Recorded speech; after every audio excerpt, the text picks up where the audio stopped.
because they're fighting against their own self-interest. Lynn Valentino wrote from Facebook, "This is the very reason that the Department of Education must stay open as we see them try to spell Muslim and communist, and ain't nobody seen a communist in 50 years. Well, Alan West has. Oh, that's right. Yeah. He counted them 78 to 81. Yes. But Brenda, you know, one of my favorite things that happened recently on this subject was after the vice presidential debate, when Chris Matthews on MSNBC was interviewing people in that crowd in Kentucky. Yes. And he came up on this little old woman who was talking about Obama was a communist. Mm-hmm. Chris didn't get hot. He didn't say anything rude to the woman.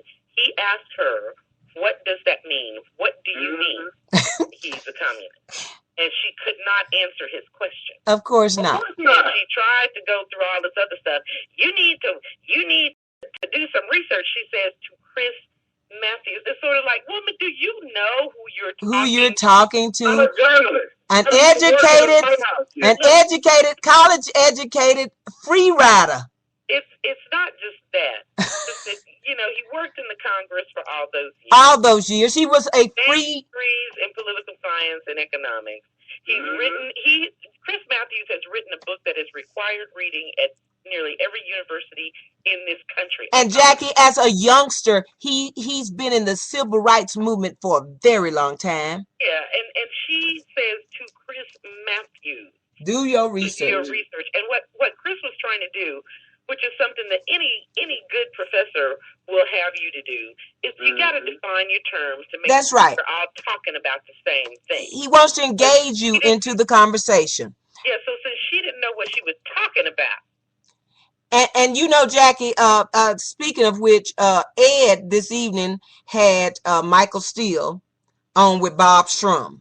I love Bob Shrum. And Dennis and I were watching this and cracking up laughing as Michael Steele decided to go out on a limb and start with his Romney lie, confirming the Romney lie that the president never recognized it was a terrorist act that took place in Libya, and he never said it. And Bob Shrum asked him, how can you sit there and say that? We got video. He said, Ed just showed the video at the top of the show with Hillary Clinton standing beside him as he walked out into the Rose Garden the first morning that we were aware of what had taken place in Libya. And he said, this terrorist act will not go unnoticed, and he was going to track down whomever did it, and he was going to do a Bin Laden on their ass. Was basically what he said. And Michael Steele sitting there like the Republican Tea Party fools that they are, and I don't care what the tape said, he didn't say it. And Bob Shrum said, I'm ashamed of you, because you usually got a little better sense than this. Yeah, a little bit, yeah. And Ed couldn't control him because Bob Shrum was asking him, how in the flip can you say this? He said, weren't you watching the show before you came on? Ed just played the clip with him standing in the Rose Garden. Nope, it didn't happen. And I just said, boy, you know, there's none who is so blind, Jackie, as he who will not see and will not hear. I mean, they heard Romney. We heard Romney say that 47% of these people, I'll never convince them to take a personal responsibility for their own lives. And my job is not to worry about them. Just remember, denial is not only a ripple.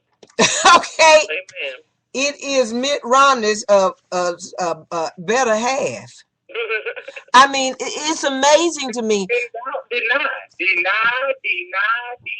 Yeah, you got him on tape, and they've even cleared these voice tracks up so that you really hear. Oh yeah, they cleared that up. That tape's not real though. No, it ain't real. He and you know, he came on 3 weeks later and said, I was absolutely wrong. That's not an apology.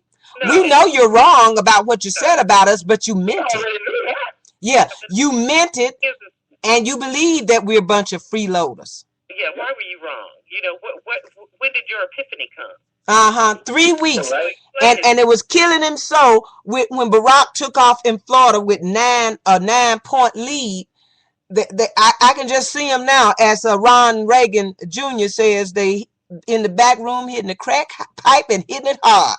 Hitting it hard. As they try and figure out, oh Lord Jesus, how we gonna get around this coming out of your mouth? It took him 3 weeks, and I'm sure he's such an asshole. He is not the kind of person that wants to apologize. Well, he wrote that book, No Apologies. Yeah. Oh, thank you. See, I'm sure he's the kind of. Top of that is that after that tape came out, he held a press conference where he doubled down on those comments. Yes, he did. Basically, I could have said it better. Yeah. That right there also killed this Republican argument of, well, the president is, this is nothing but class warfare. Really? And y'all made it class warfare, not us. Class is waging the war. That's my question. Let me see. So when you say 47% of the electorate, freeloaders, who take, and then Paul Ryan, 30% of the American population that just takers. Yeah, so together y'all said 77% of us ain't shit. 77%. Now, I want to ask you, Jackie, how do they think that they made their money by the 77% of us buying their products? They don't.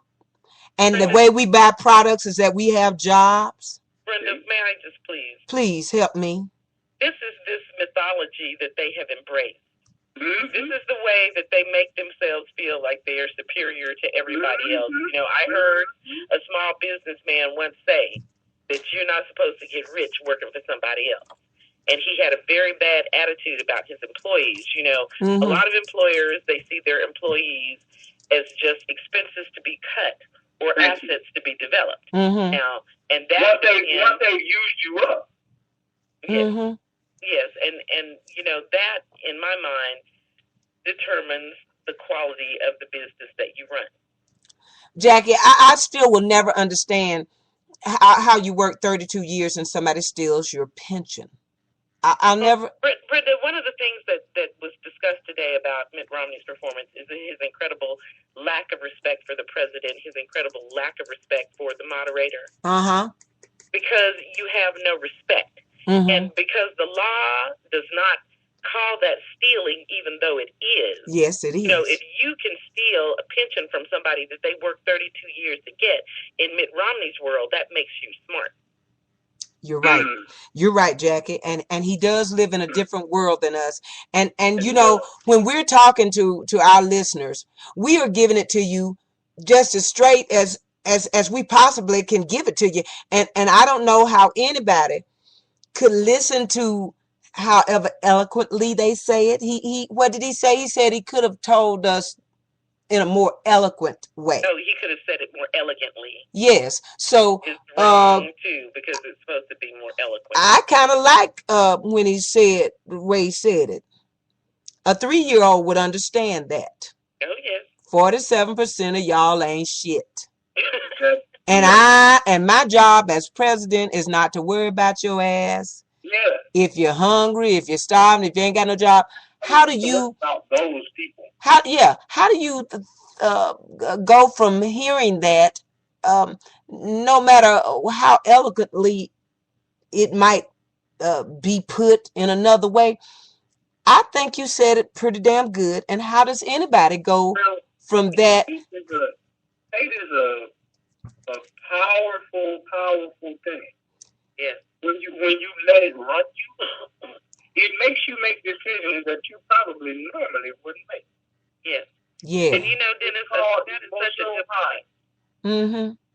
Yes. You know, I said, I just thought this has really done it to him, you know, and here you are now talking about he won a debate, and so now it's shifted. What difference does a debate make? Yeah. I mean, really, you got 2 minutes to try to explain yourself, and you got an asshole yelling over you and the moderator, and refusing to answer any of his questions, just sitting there spouting shit. He's not even a good pimp, because I'm listening to you and you never answered that kid. You never answered that woman on the Lily Ledbetter Act. Do you believe that women should earn equal pay for equal work? Yes. And he got to talking about us. He came out with his fucking binder. Yeah, his binder. Of all the stupid things to say. And really? And now Sandra Fluke was in a picture today that was tweeted coming up out of a binder. Yes, I know. Oh my goodness. Hey, I mean, don't you love it too? He had to hunt women down. Okay. I mean, are you kidding me? Yeah, I mean, Jackie's got to find them, and then what comes out of that today is that he lied. He wasn't even governor, and he didn't put the binder of women together. Well, another group of people came to him with talking to him about hiring women. He wasn't even the governor yet. So, and not only that, about this whole his record as governor. Okay, come on. Okay, then. Come on with it, then. How? In the puck. Somebody help me understand, because I'm a little slow. Yeah. Oh, in the blue blaze. Can you be such a wonderful governor, but you're going to lose your state to the president?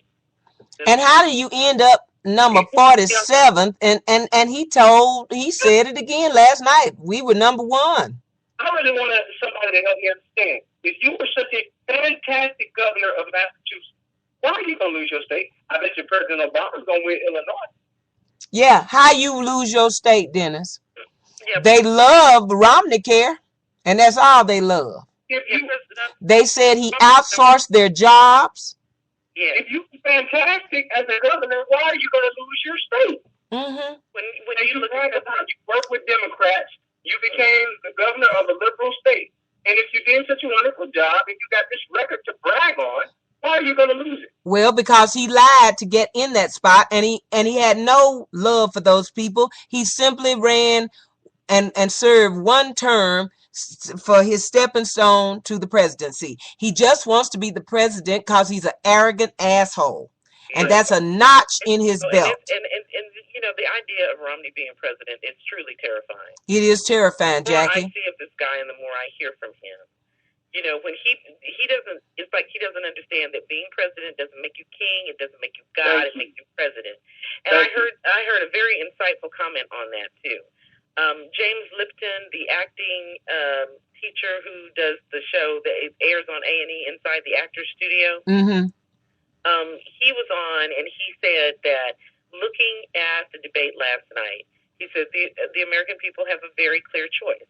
They have the clear choice between Barack Obama, a president who will govern as president and commander-in-chief, or Mitt Romney, who would be the boss. And listen. And so we can have a president of the United States or a boss of the United States. That's right. And he's going to run the United States just like he ran Bain. Oh, absolutely. And he's not going to give a damn about you, your jobs. He ain't going to create no jobs. He ain't going to try to create no jobs. Well, no, he'll create jobs in Singapore and China. Very, very well said, Jackie. That's right. Let's give that back to him. He will create jobs in the Philippines, China, Korea. Yeah. He just won't create any here. You know, if a man stands up and tells people, and I guarantee you, when he toured that factory, the Chinese told him that those workers made 24 cents an hour. Yeah. And he thought, wonderful.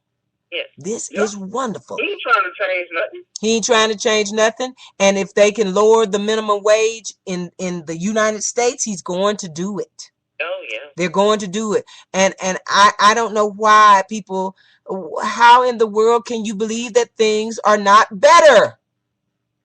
And the rich are getting richer. The stock market is on its way to 14,000. Yeah. It's doubled and headed to triple where George Bush left it. Housing is also coming back. Yeah. Housing prices are back up. They had something on MSNBC about that yesterday, if I'm not mistaken. And again, people, 800,000 jobs a month are not being lost anymore. You can't have it both ways. Either they're still being